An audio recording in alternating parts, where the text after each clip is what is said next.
Boa noite. Boa noite, alunos. Eu estou falando diretamente de Votuporanga, da FATEC. Eu sou o professor Gustavo Tinarelli Lesse. Estou terminando a Faculdade de Engenharia Agronômica pela Universidade Federal de São Carlos. Tenho 22 anos e vou falar para vocês sobre a cultura da soja. É com muito prazer que estou aqui. Vamos aos slides, então.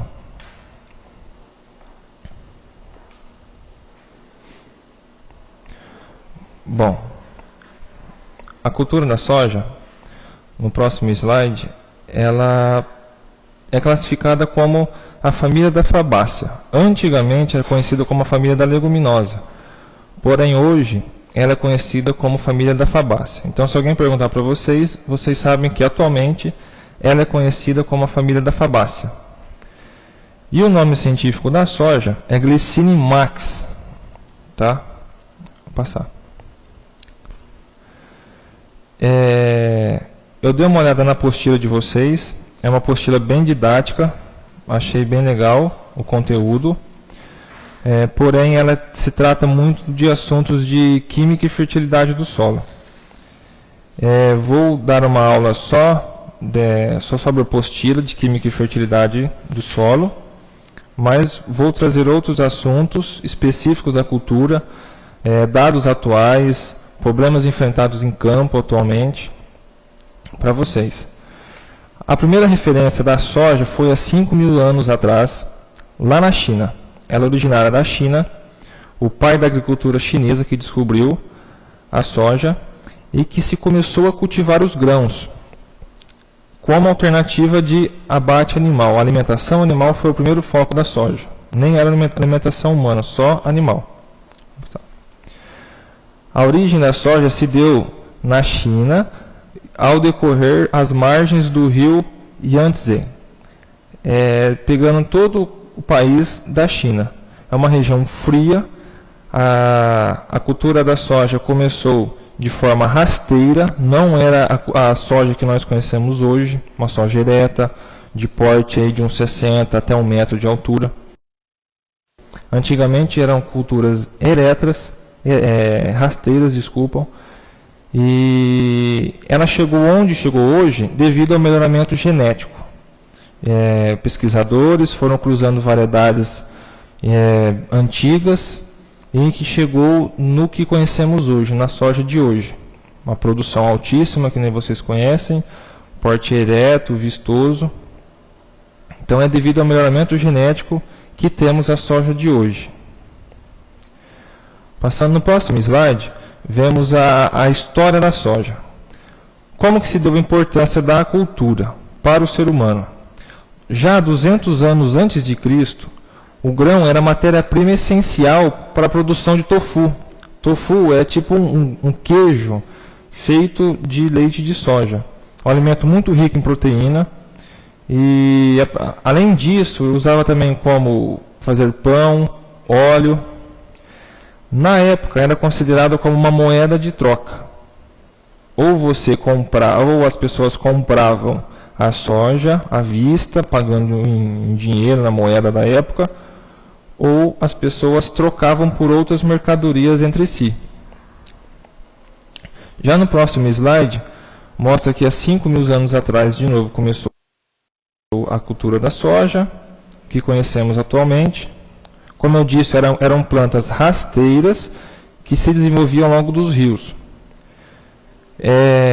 Devido ao processo de domesticação da cultura, que ocorreu por volta do século XI a.C., que trouxe, através dos pesquisadores, o melhoramento genético que resultou na soja que conhecemos hoje. Devido ao melhoramento genético, chegou na soja que temos hoje. E neste momento, a soja era encontrada principalmente na região oriental da China, uma região fria, onde se cultivava trigo. Então, é importante ressaltar que a cultura da soja vem de uma região fria. Logo, logo veremos por quê. No Brasil, ela foi introduzida em 1901, no estado de São Paulo, em Campinas.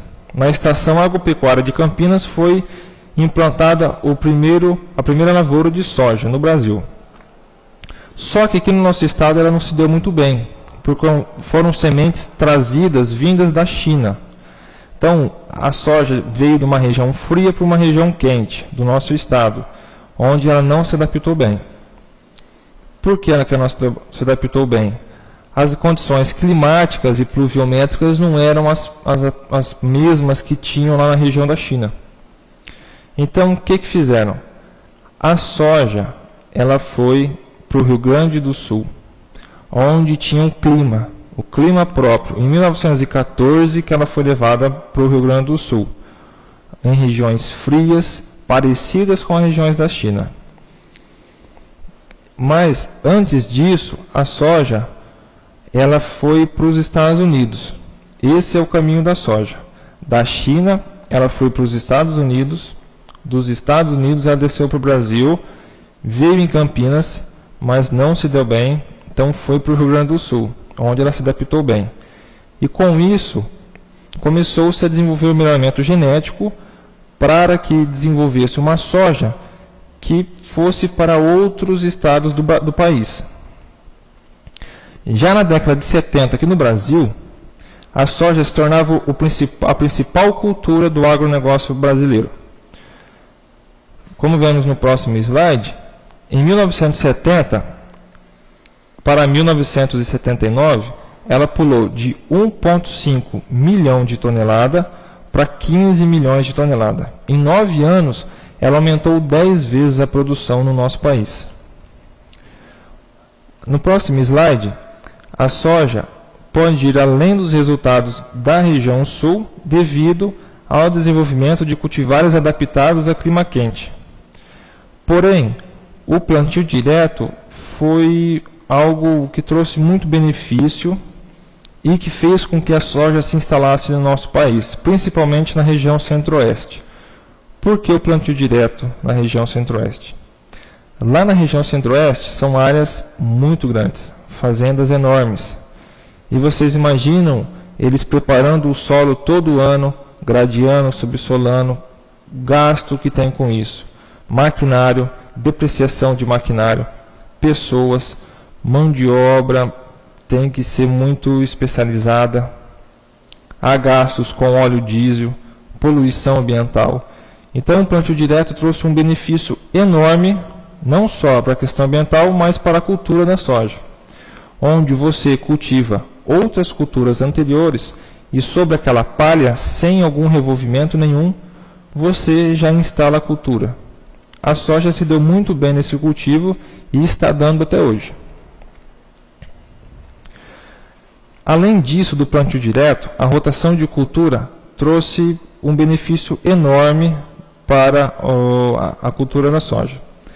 No plantio direto, é imprescindível utilizar a rotação de cultura. Por quê? Uma que é para você adicionar palha sobre o solo. Palha é imprescindível no plantio direto. Tem que ter palha. Não pode de maneira alguma deixar o solo desprotegido ou com uma palha uma camada muito estreita de palha. Então, a rotação de cultura é um processo muito importante para o plantio direto. Se você fizer só a monocultura, não fizer uma rotação de cultura, uma monocultura, você degrada o solo de forma física, química, biológica, além de você trazer para a sua propriedade as mesmas pragas. Uma monocultura, a praga persiste durante anos durante a cultura. Um ano você planta, a praga vem, você colhe, a praga some. No ano seguinte você planta, a praga aparece. Então, é uma praga que persiste. Não só praga, também doenças, aparecem muitas doenças que persistem na área durante anos e anos de cultivo. Elas não saem. Então, a rotação de cultura, o que você faz? Você planta várias culturas durante um ano. Hoje, no máximo, você consegue mais ou menos plantar até 3 culturas durante um ano. Depende da região. Rio Grande do Sul, soja, em seguida planta um trigo, em seguida um centeio, uma cevada, ou até mesmo feijão, aqui no estado de São Paulo também. Pode plantar milho, soja, feijão. No Mato Grosso, milho, soja, braquiária, pastagem. No Pará, soja, milho, arroz. Então, cada região, cada estado tem a sua rotação. Aquilo visando lucro, sempre pensando em lucro e em benefício ao solo. Já no próximo slide, vemos que a sucessão de culturas da região sul é de soja para, mais uma vez, trigo. Soja para trigo na região sul. Já na região do Cerrado, é de soja, no próximo slide, era de soja para o milho safrinha, na região do Cerrado. Já no estado de São Paulo, é de soja para cana. No estado de São Paulo, a rotação se dá muito com soja para cana. Na reforma de canavial, vou ressaltar a vocês um ponto importante aqui.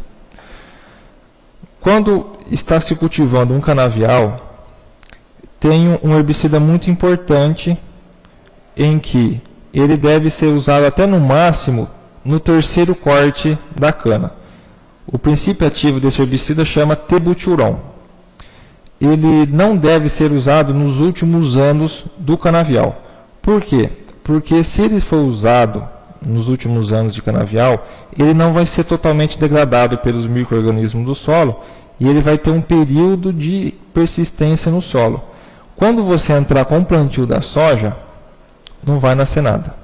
Ele breca a soja, ele causa fito na soja, ele vai acabar com a sua soja. Então é importante vocês terem isso em mente, que quando for de reforma de canavial, vocês antes devem saber o histórico da área, se foi ou não usado o tebuturon. Anotem aí, tebuturon.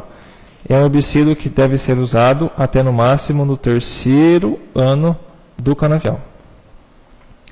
Já no próximo slide eu mostro para vocês uma foto de como que é um plantio direto.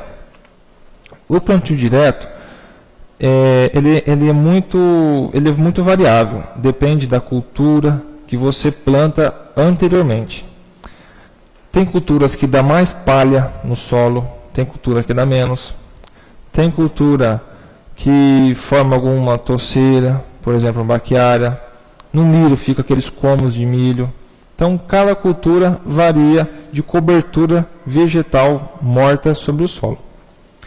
Aqui essa foto é uma foto do Mato Grosso, onde tem soja que anteriormente era pastagem.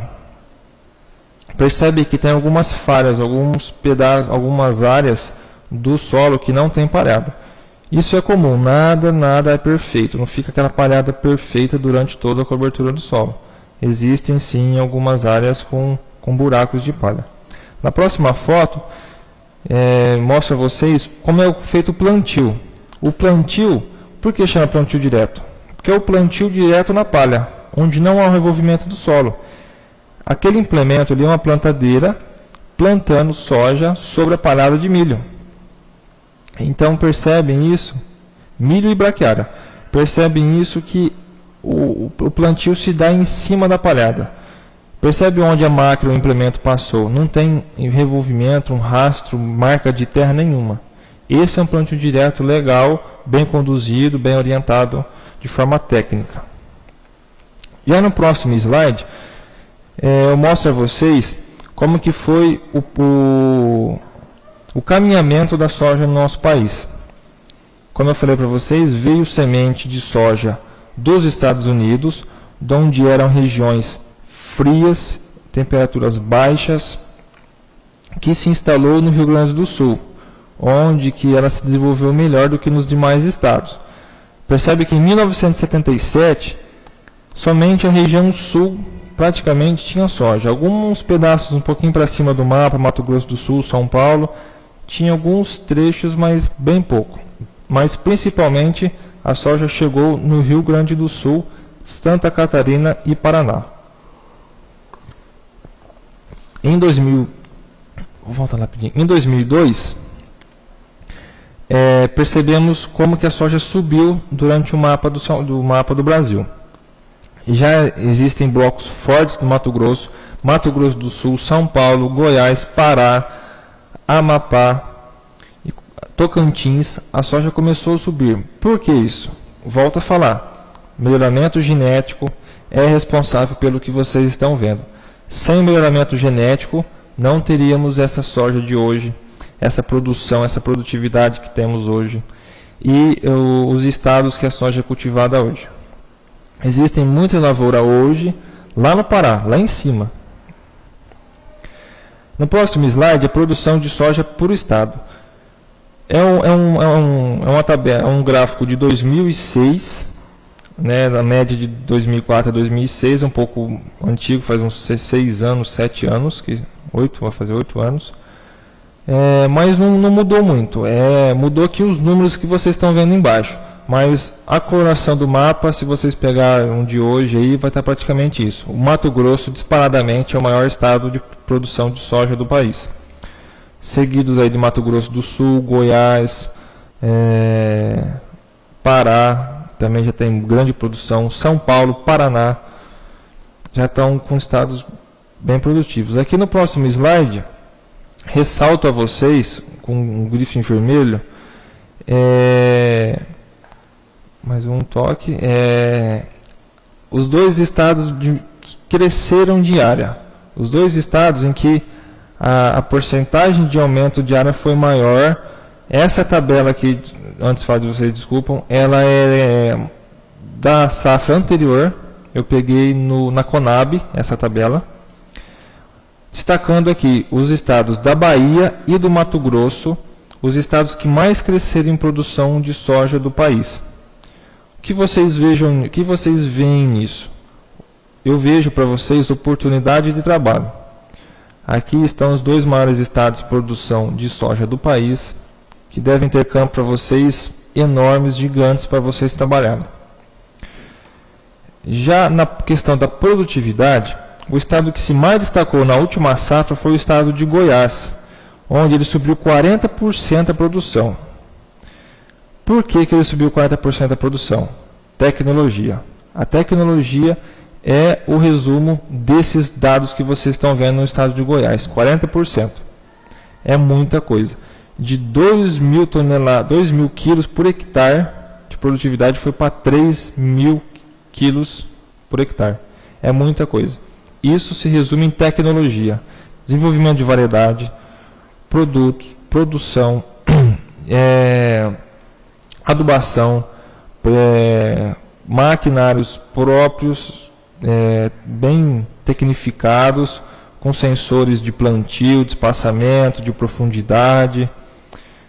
Isso resume no estado de Goiás tecnologia. Já a produção em toneladas se dá para o estado do Mato Grosso. O Mato Grosso é o maior produtor de soja do Brasil, seguido do Paraná, depois vem o estado do Rio Grande do Sul e Goiás. Então, depois Bahia. Esses são os maiores estados de produção de soja.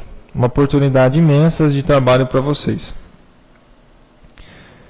Aqui o próximo gráfico, a próxima tabela mostra a vocês de novo a produção de todos os estados do Brasil. Da safra de 2010-2011 e a safra 11-12. De novo, Mato Grosso do Sul, o Mato Grosso é o maior estado, seguido do Paraná. Percebe que não muda muito. No próximo slide vemos que a safra de soja é publicada pelo Canal Rural. O Canal Rural publicou falando aqui que o Brasil ultrapassará os Estados Unidos e será o maior produtor e exportador de soja do mundo. Isso dados da USDA. A produtividade, no segundo relatório do Globo Rural, é de 42,87 sacas por hectare em outubro e de 39,6 sacas por hectare em setembro. Bom, no próximo slide eu vou falar para vocês as exigências que a soja tem. A exigência nutricional, ela que significa exigência nutricional? É a extração de nutrientes que a soja tem, ou qualquer cultura. É a extração de nutrientes pela parte aérea e pela parte das raízes da planta. Então, quando as raízes extraem os nutrientes do solo e eles se concentram nas folhas.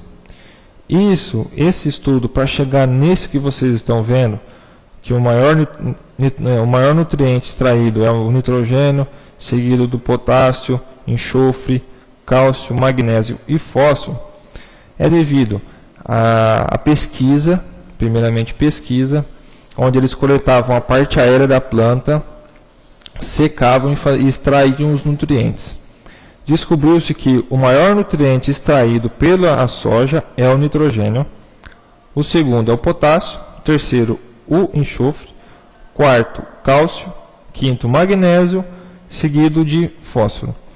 Entretanto, os macronutrientes, 80% é nitrogênio, 87% fósforo, 56% de potássio, 15% de cálcio, 22% de magnésio e 65% de enxofre. São exportados pelos grãos e, com base nisto, a ordem de exportação fica. Aqui já mostra nos grãos. O nitrogênio é o maior nutriente encontrado nos grãos, seguido do potássio, do enxofre, do fósforo, do cálcio e do magnésio. Esse slide é para dar uma base para vocês o que tem na parte aérea e o que vai para os grãos. Esses nutrientes todos são extraídos pelas raízes do solo. Já as exigências hídricas. Quando que a cultura precisa de água? Qual é o período em que ela mais precisa de água? Vocês estão vendo aí no slide que é os períodos de germinação e o período de floração e granação da cultura. Germinação é óbvio, porque sem água a planta não germina. Então, é um período imprescindível antes do plantio, além do planejamento que vocês têm que ter com semente, adubo, já começar a pensar em fungicida, inseticida. Vocês não podem esquecer do tempo. O tempo pode te elevarem e podem te jogar lá para baixo. Podem te dar um emprego ou podem te pôr na rua.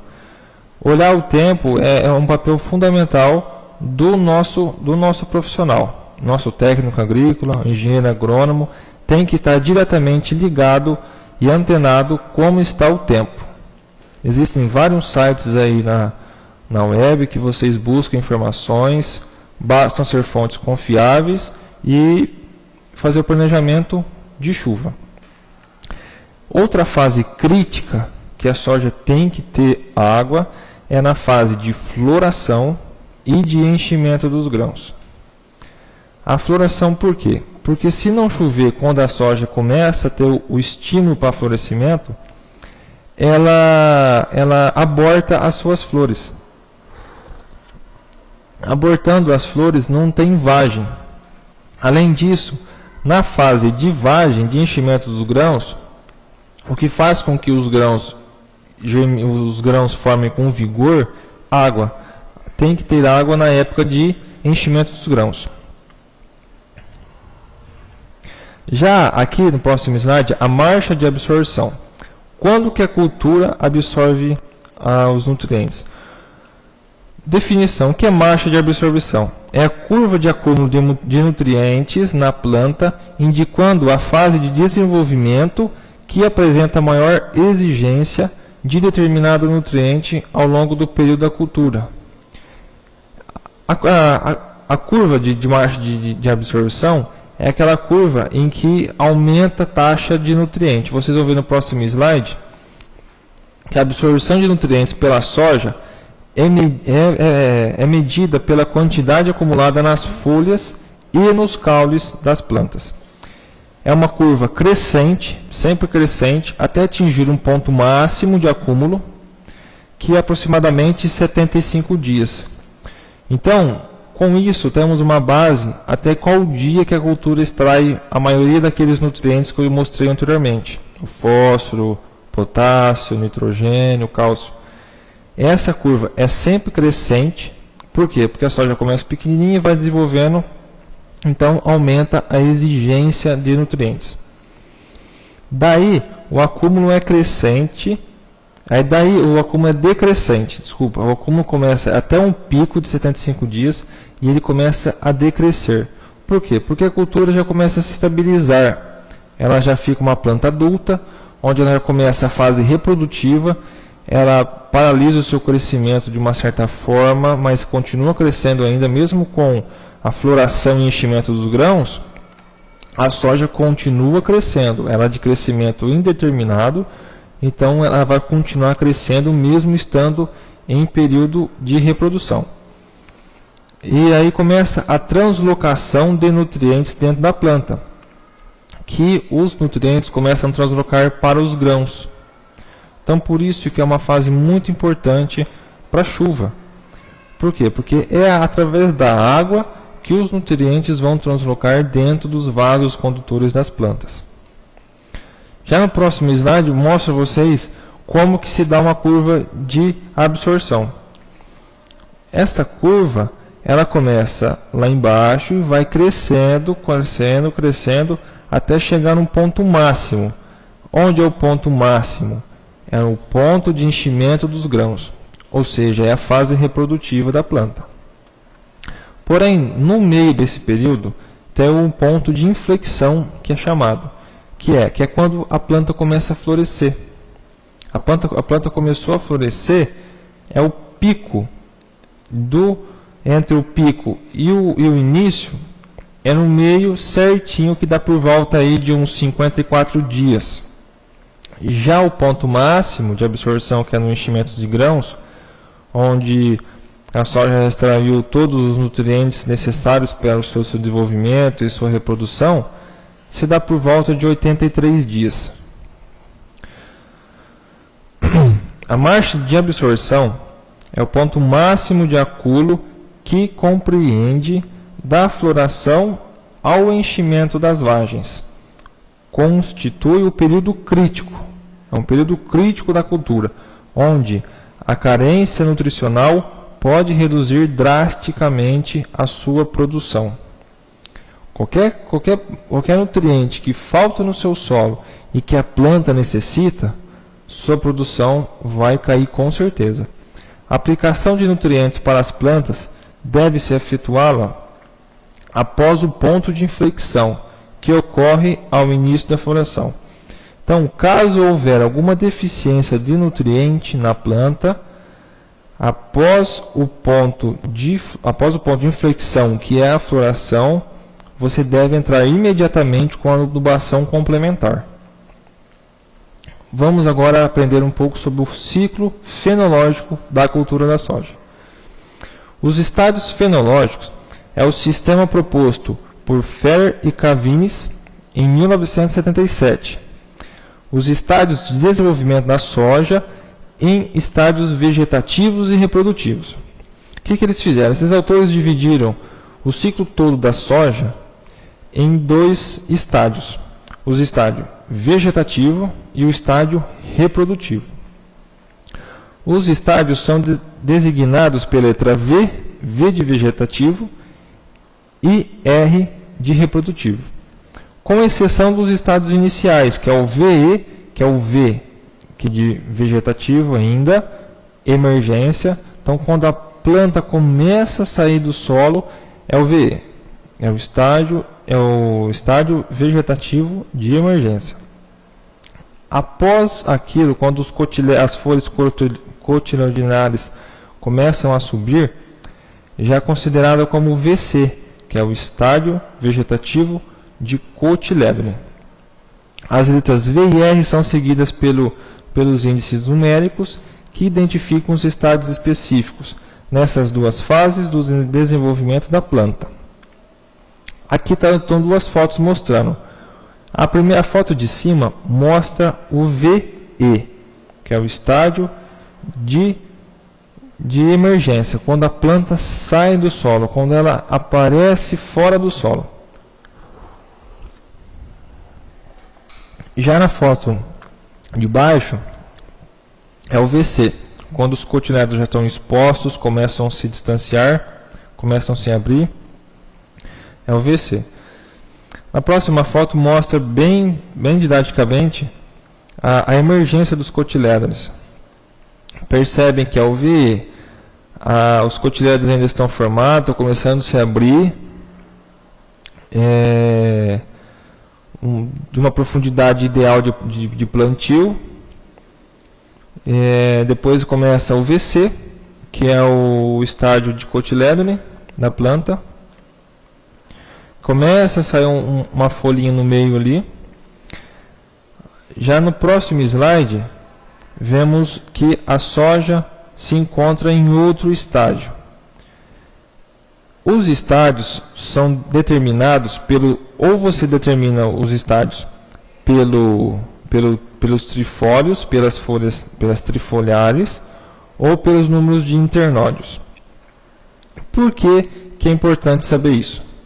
Porque alguns produtos que usamos na cultura, ou algum determinado estágio da planta, alguém recomenda para vocês uma adubação. Ele vai falar qual o momento certo de fazer aquela adubação. Então, ele não vai falar 50 dias após o plantio ou 60 dias após a germinação você aplica esse produto. Não. Ele vai falar o estágio da cultura. Eu falo para você, aplica esse produto quando a soja estiver no V4. Ou aplica esse produto quando a soja estiver no V6. Então, isso é muito importante na prática. A prática usa muito isso, o estágio da planta. Isso é muito importante vocês saberem. Decorem isso aqui, é facinho. Por exemplo, essa foto aqui.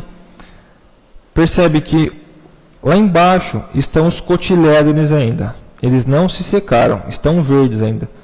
Por que estão verdes? Porque a planta, o que tem para cima, estão recebendo nutrientes e energia dos cotilédones. A raiz ainda não está absorvendo os nutrientes necessários para o crescimento e desenvolvimento da planta. Então, todo nutriente que a planta está precisando dos cotilédones para cima, provém dos cotilédones, as folhas cotilédones. As raízes não estão totalmente formadas, então, por isso que os cotilédones ainda estão verdes. Assim que eles começarem a secar e caírem, a planta já formou o sistema radicular necessário para que ela absorvesse todos os nutrientes e para que ela se tornasse em pleno desenvolvimento. Aqui nessa foto, percebemos que lá em cima tem umas folhinhas começando a sair. Embaixo tem a primeira folha trifoliar. Chamamos de folha da soja de folha trifoliar, porque num fechinho assim sai 3 folhas de uma vez. Depois tem o pecíolo da folha e o internódio, que é o ponto onde a folha sai do pecíolo e junta-se e une-se ao caule. Já abaixo tem as 2 folhas.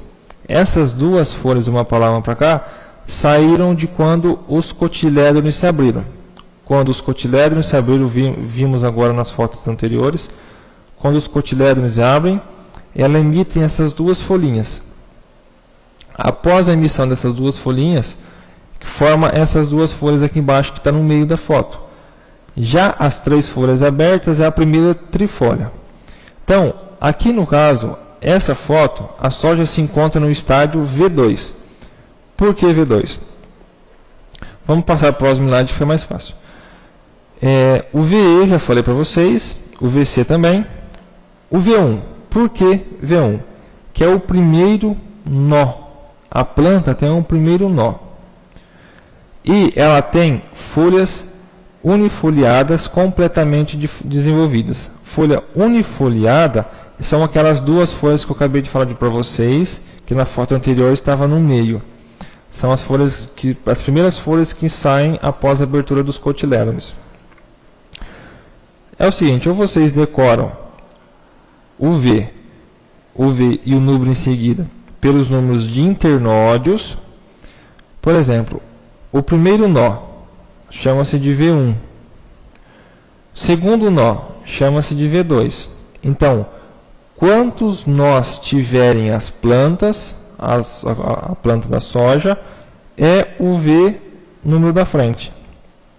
Então, se ela tiver 6 nós, vocês contarem, ela sempre sai meio em zigue-zague. Se ela tiver 6 nós, vocês vão determinar que a planta está no estágio V6. Ou, se vocês preferirem, vocês usem pelo número de trifólio.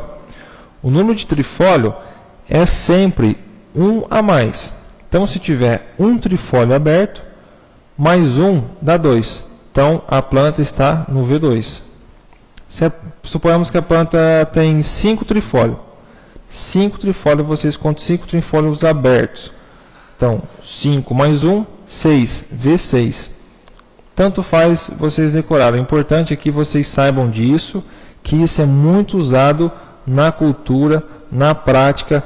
Em algum momento vocês vão ver isso pela frente. Até chegar em um ponto em que começa o estágio R. R, que é o estágio de reprodução. Aqui, já no próximo slide, vemos o estágio R. É um pouco mais difícil. O R1 é quando a planta começa ao início, é o início do florescimento, onde tem aquele estímulo que ela começa a querer soltar o botão floral. Ou você coloca que o estágio R1 é o estágio onde a planta solta, ou ela abre a primeira flor.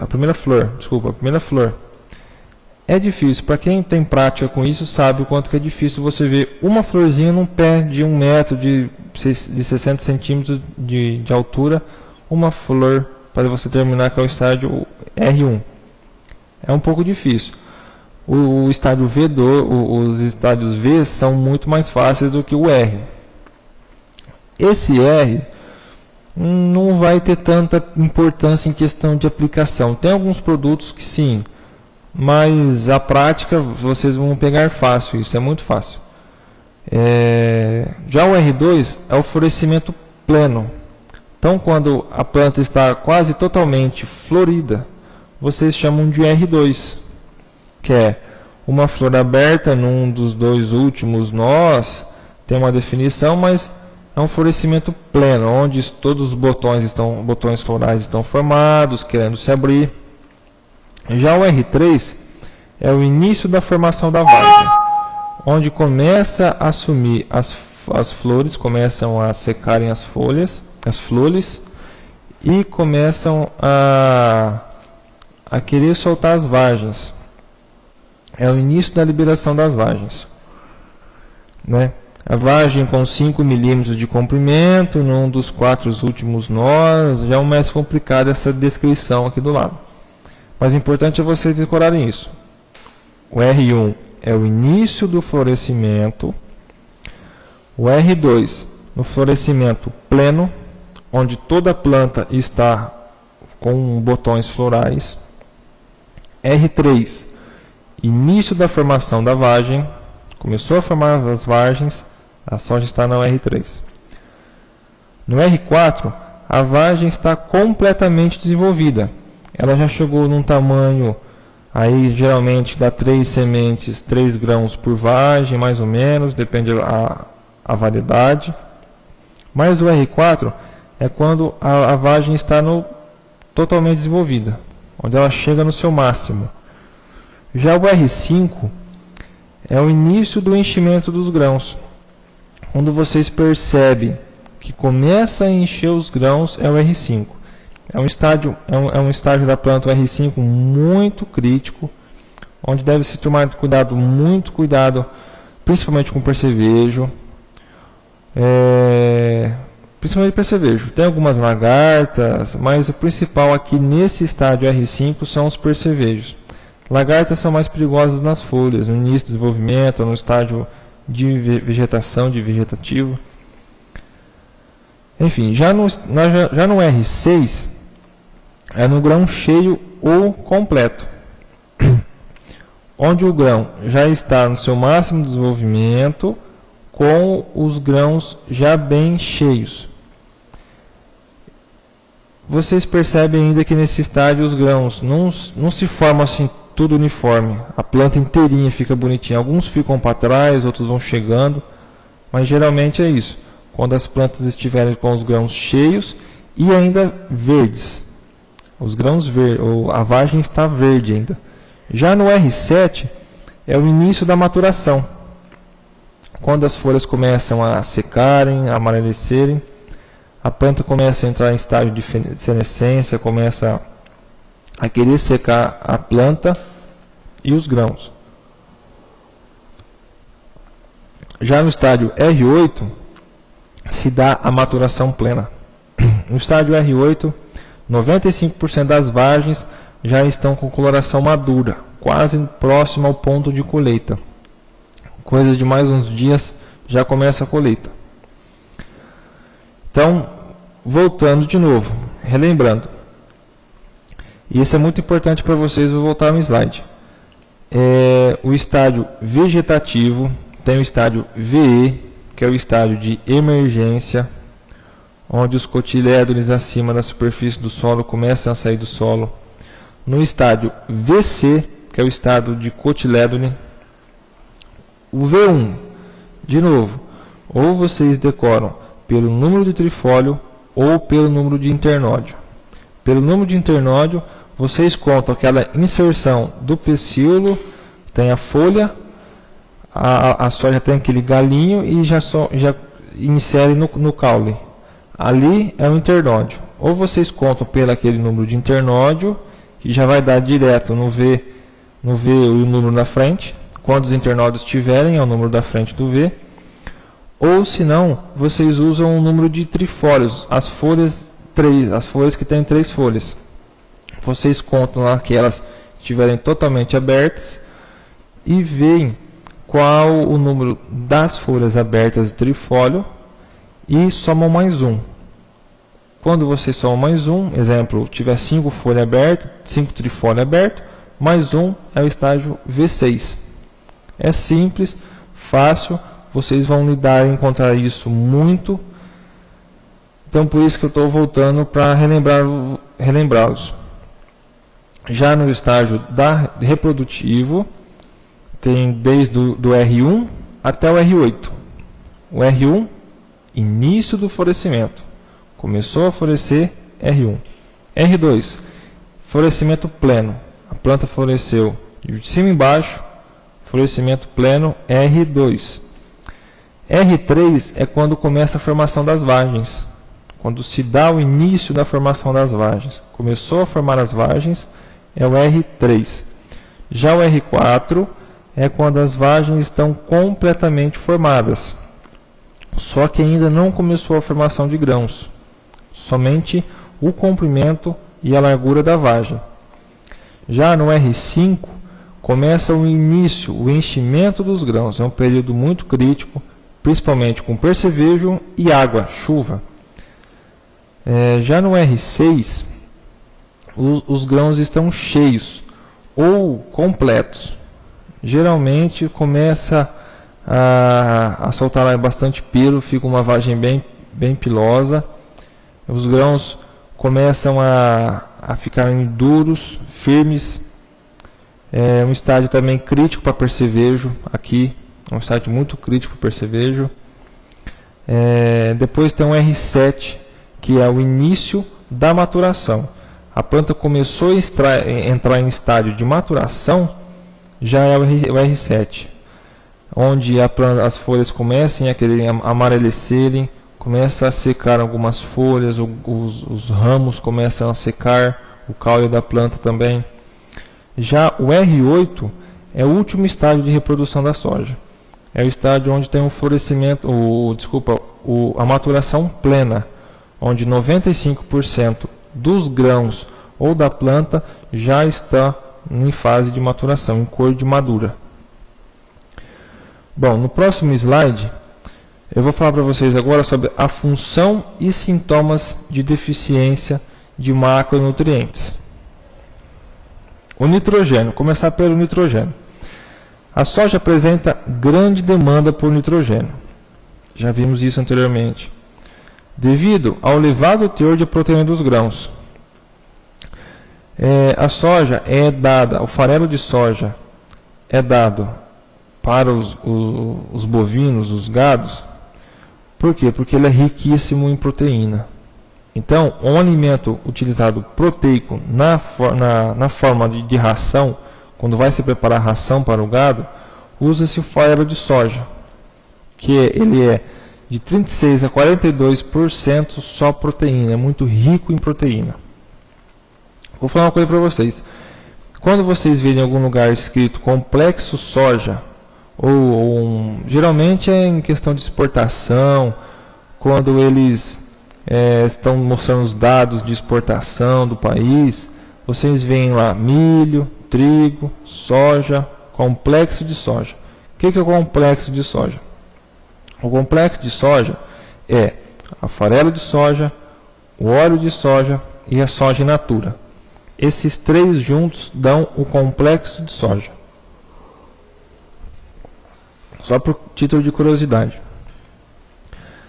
Então, o nitrogênio promove o crescimento vegetativo vigoroso da planta, armazenando proteínas que serão translocadas para o enchimento dos grãos. Então, o nitrogênio forma proteína dentro da planta, que serão translocadas para os grãos, da onde que é o principal alimento proteico para os gados. Quando a planta está adequadamente suprida. Por quê? Porque quando os nutrientes no solo, principalmente o nitrogênio, são, como eu disse para vocês, eles têm tudo no solo, o que a planta precisa estar ali no solo. Qual que é a importância do nitrogênio? Ele constitui das moléculas de aminoácidos, é o que forma a proteína. Gravem isso. O nitrogênio é o principal nutriente para a formação da proteína e da clorofila, que é o responsável pela fotossíntese na planta. Já no próximo slide mostra que a parte fornecida pelo solo, parte do nitrogênio é fornecido pelo solo e parte provém da fixação biológica que a planta tem. Então, de 25 a 35% do nitrogênio na planta provém do solo, decomposição da matéria orgânica ou até uma adubação muito baixa, uma formulação aí de 4 de nitrogênio, e a maioria do nitrogênio é devido à fixação biológica, que é de 65 a 85% do nitrogênio. O nitrogênio necessário pode ser suprido na sua totalidade pela fixação simbiótica, realizada pelas bactérias do gênero Bradyrhizobium. Então, graças a Deus, a soja consegue uma fixação biológica do nitrogênio. Isso é uma característica das antigas leguminosas, mas que hoje chamam-se fabáceas. Então, se alguém perguntar para vocês qual a família da soja, não fale mais leguminosa, é fabácea. Que é responsável por essa fixação são o gênero Bradyrhizobium. É o nome das bactérias que fixam o nitrogênio na soja. É um nutriente bastante móvel na planta. O que vocês entendem sobre mobilidade na planta do nitrogênio? Ou de qualquer nutriente? Ele tem uma mobilidade dentro da planta. Ele consegue sair de uma folha aqui de baixo e lá para cima numa folha com deficiência. Então, é um nutriente que transloca dentro do sistema vascular da planta. Os sintomas de deficiência do nitrogênio é uma clorose total nas folhas. Por quê? Porque começa a sair o verde e as folhas começam a ficar amarelas. E os baixos teores de proteína nos grãos. Na próxima foto, vemos aí o sintoma típico de deficiência do nitrogênio, que essas faixas são, claro, de um experimento, onde vocês veem umas faixas verdes, que é uma adubação normal, bem conduzida, e nas faixas amarelas, onde eles tiraram a adubação ou o nitrogênio do solo. Percebem que a planta fica amarela. Então, isso está muito fácil de se ver em campo. Fica as folhas amareladas. Todas as folhas amarelas, de toda a parte da planta fica amarela. Já, por seguinte, vemos o fósforo. O fósforo o baixo teor de fósforo é uma das principais limitações da produtividade agrícola, pois tem a função de fornecer energia para as reações biosintéticas e para metabolismos vegetais. Além disso, dentro da planta, o fósforo é muito importante no grão. Por quê? Porque a semente da soja, como vimos anteriormente, lá naquela fase VE que eu falei para vocês, onde ela começa a romper a camada do solo, ela começa a erguer, que a soja não é igual ao milho. O milho, a semente do milho, quando começa a germinar, fica no solo. O milho, a semente não sai para fora do solo igual a soja. Já a soja não. Quando você planta a semente da soja, ela começa a levantar. Então ela rompe aquela camada de solo. E para ela romper aquela camada de solo, ela necessita de fósforo, que o fósforo é o nutriente responsável por fornecer a energia necessária para a planta conseguir vencer essa camada de solo. Então, o fósforo é um nutriente imprescindível que deve ter, com certeza, na semente para que você tenha uma boa produção. Por que às vezes não tem esse fósforo necessário para ela romper essa camada de solo? Má adubação. Quando vocês plantam soja para ou fazer óleo, ou extrair o óleo e o farelo, soja in natura, exportação. A questão do grão de proteína também é importante, uma forma de pagamento mais para frente. A soja às vezes também é paga por fósforo na semente. E tem aquelas pessoas, empresas de semente, que tem que ter o fósforo na semente. Então essas empresas investem muito em adubação fosfatada, adubação de fósforo. Por quê? Porque a semente dessas empresas tem que ter com certeza uma quantidade boa de fósforo para que as pessoas plantem essa semente e que essa semente germine. Porque se não germinar, vai dar um processo, alguma coisa para essas empresas. Então elas se preocupam muito com a questão de adubação das plantas que serão destinadas, a produção destinada daquelas plantas serão para a semente e não para o comércio, exportação ou de uma forma comestível, ou pelos seres humanos ou por animais. Então, a importância do fósforo é fornecer energia para o trabalho mecânico da germinação na semente, a germinação, o trabalho mecânico de romper aquela camada de solo, e também pela multiplicação celular, que é quando a semente começa a germinar, há uma multiplicação celular muito acelerada. Até o crescimento, todo o crescimento da planta, mas principalmente do início. Por quê? Porque todo o fósforo, a energia necessária para a planta crescer, provém da semente. Então o fósforo, mais uma vez, é muito importante estar presente na semente. E com isso, acelera a formação do sistema radicular e o enchimento dos grãos mais para frente. Os sintomas de deficiência as plantas apresentam, quando a planta está com deficiência de fósforo, ela apresenta uma coloração arroxeada ou vermelha. E a emergência e o crescimento fica lento. Então, quando a semente não tem pouco fósforo necessário, a germinação se dá por lenta. E o crescimento inicial também lento. Então, é muito visível isso em campo. Vou mostrar em seguida uma foto para vocês. Já quando as plantas ficam mais velhas, elas ficam com uma coloração roxa. Elas começam a ficar uma coloração roxa nas folhas, puxado para um vermelho. O crescimento radicular também é prejudicado. o sistema radicular fica bem restrito, pequeno, ela não se desenvolve totalmente as raízes, explora um volume maior de solo. As plantas mostram estioladas, algumas plantas estiolam, crescem de forma indeterminada e às vezes a cama tomba e atrapalha na colheita. O crescimento é bastante prejudicado mesmo com deficiência de fósforo. A baixa inserção de vagens, o atraso do florescimento e a maturação desuniforme também são deficiências de fósforo. Olha como no próximo slide, fotos mostrando deficiência do fósforo. É um vermelho puxando para um laranjado, às vezes algumas variedades apresentam uma coloração roxa. Então essas cores que vocês estão vendo é um sintoma típico de soja.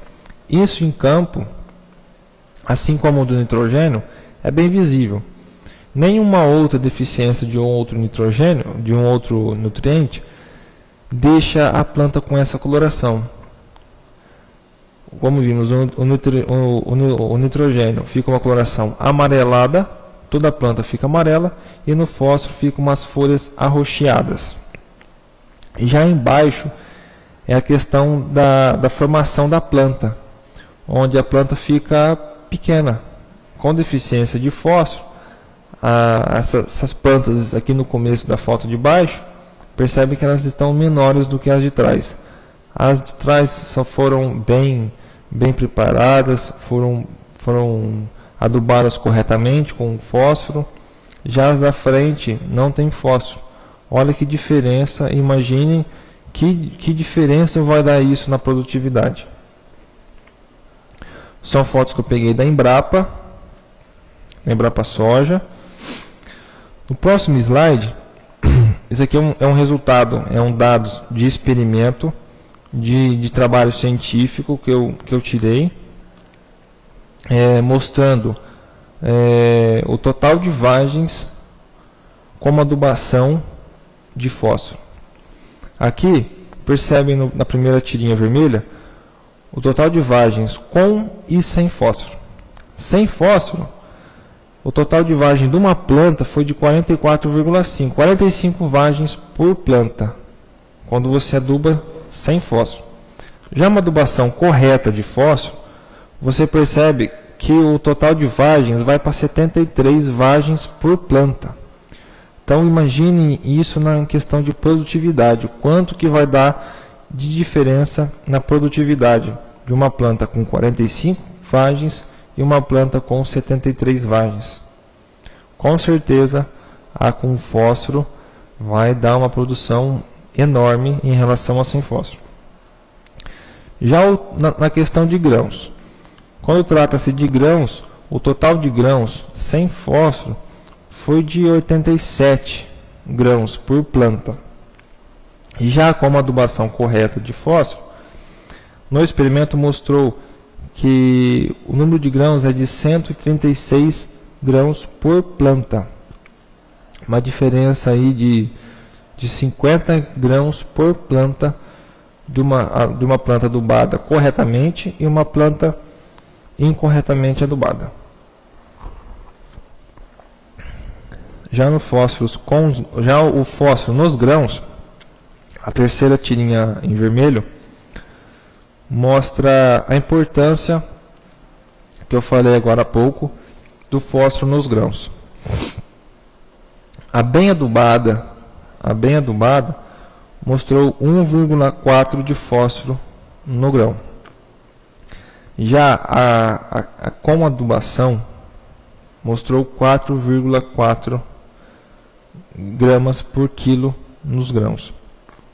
Então percebe que quando você destina uma lavoura para a semente, você vai conduzir aquela lavoura de soja para o ano seguinte para ser semente, exige uma correta adubação de fósforo. Aqui está mostrando no gráfico, aqui na tabela, que 1,4 foi quando foi sem adubação de fósforo e 4,4 com adubação de fósforo. Então, com certeza, isso vai dar uma diferença enorme quando for essas duas sementes com e sem fósforo foram plantadas no ano seguinte. Já no próximo slide vamos falar sobre o potássio. Diminui a incidência de doenças na planta. O potássio na planta, ele torna a planta mais resistente às doenças. Ele torna a planta mais tolerante a algumas doenças. Que aumenta a resistência ao acamamento, pois acelera a lignificação das células e do esclerênquima. É um nutriente muito móvel na planta. Ele sai com facilidade de folhas, passando para outras e translocando dentro dos sistemas vasculares das plantas. Então ele se move na planta. A importância: é um excelente ativador enzimático e regulador osmótico. Bom, o que é importante para nós são os sintomas de deficiência, que é os visuais em campo.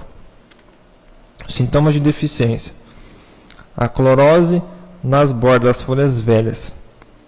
As folhas velhas são as folhas da parte de baixo da planta, formam uma clorose na borda da folha.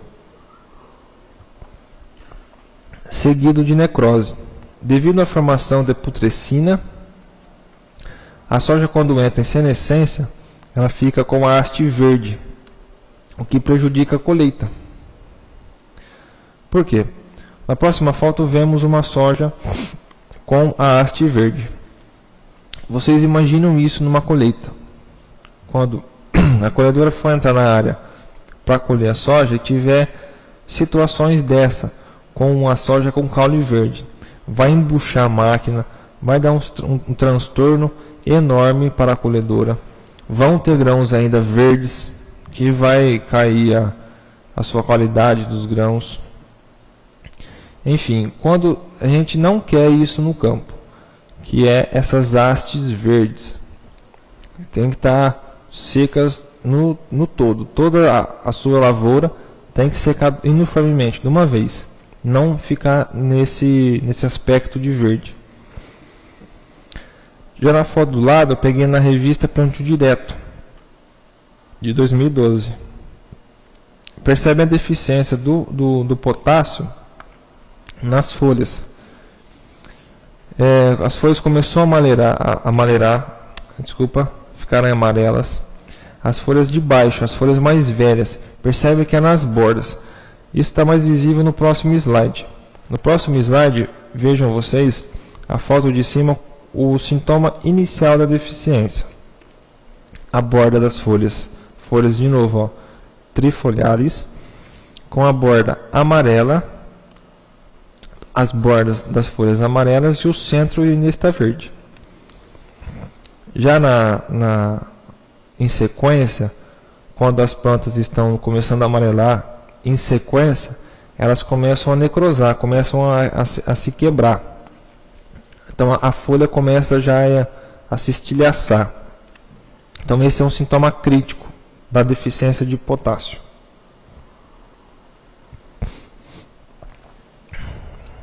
Na próxima slide vemos o cálcio.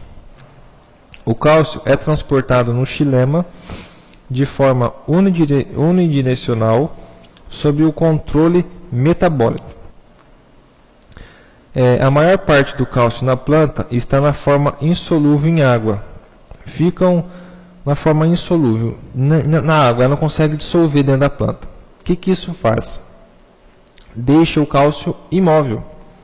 Então, o cálcio ele é imóvel na planta. Ele não tem a mobilidade igual o nitrogênio, o potássio, o fósforo tem. Então, ele não consegue sair de uma folha velha e ir para nova. Então, com isso, a deficiência de cálcio se dá em folhas novas. Por quê? Porque o cálcio de uma folha velha não chega numa folha nova.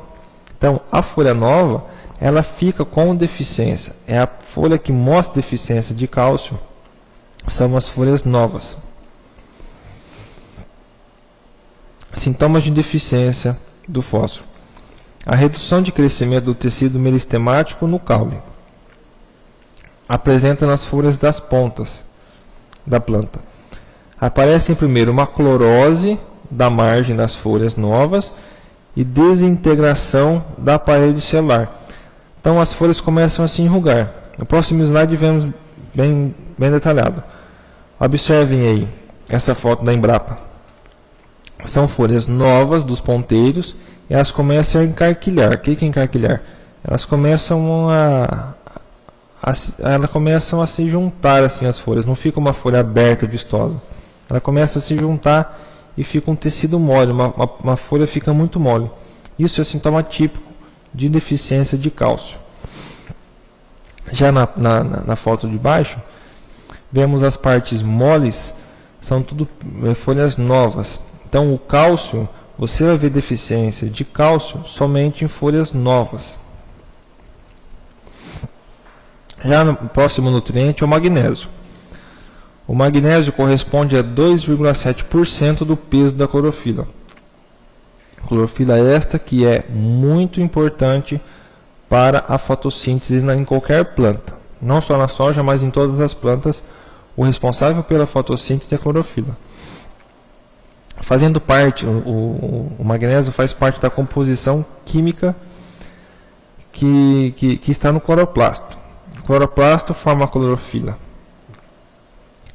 E é um nutriente altamente móvel na planta. Ele é muito móvel na planta, ao contrário do cálcio, ele é muito móvel. A importância dele correspondente da clorofila, ativador de várias enzimas relacionadas à síntese de carboidratos. Na próxima foto vemos os sintomas de deficiência do magnésio. Uma clorose internerval com reticulado grosso em folhas velhas. O que é isso? As folhas velhas, de novo, são as folhas de baixo da planta com reticulado grosso. O reticulado grosso que aqui se refere é nas nervuras quando tem aquela coloração verde. Ela é um pouco grossa, aquela coloração verde.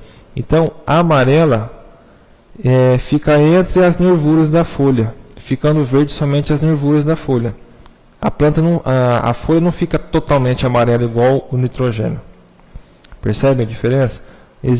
As nervuras ainda ficam verdes. Esse é o sintoma típico de magnésio.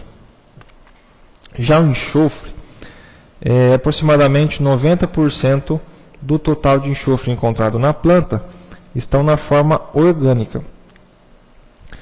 E o enxofre é pouco móvel, é quase igual a um cálcio, ele é muito pouco móvel na planta, não tem uma mobilidade na planta, de sair de folhas velhas e ir para folhas novas.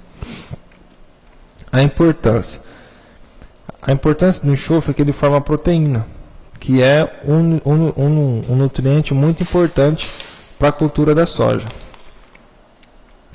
E ele representa também o teor de óleo no grão. Então, o enxofre está relacionado diretamente com o teor de óleo no grão. Quanto mais enxofre tiver na planta, mais óleo vai conseguir ser extraído do grão depois lá na indústria. E ele promove uma maturação uniforme dos grãos. Os grãos se maturam uniformemente. Na próxima foto, os sintomas de deficiência é uma clorose em folhas novas.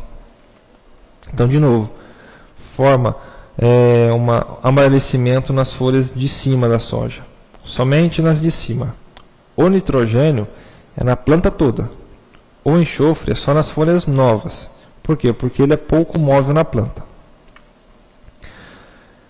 Agora, em sequência, função e sintomas de deficiência de micronutrientes. Eu prefiro deixar para a próxima aula os micronutrientes. Já tratamos dos macronutrientes. Deixa os micronutrientes para a próxima aula. Eu quero que vocês mandem no meu e-mail aquilo que vocês querem que eu trate em aula. Uns assuntos interessantes, aquilo que vocês querem saber sobre a cultura da soja. O meu e-mail é gustavo.lesse@hotmail.com.br. Depois a FATEC manda um e-mail para vocês com o meu e-mail, mas é gustavo.lesse@hotmail.com.br. hotmail.com. Então eu quero saber de vocês o que vocês esperam do curso, o que vocês querem aprender. E é isso, por hoje é isso. Tenha uma boa noite, até semana que vem. Tchau.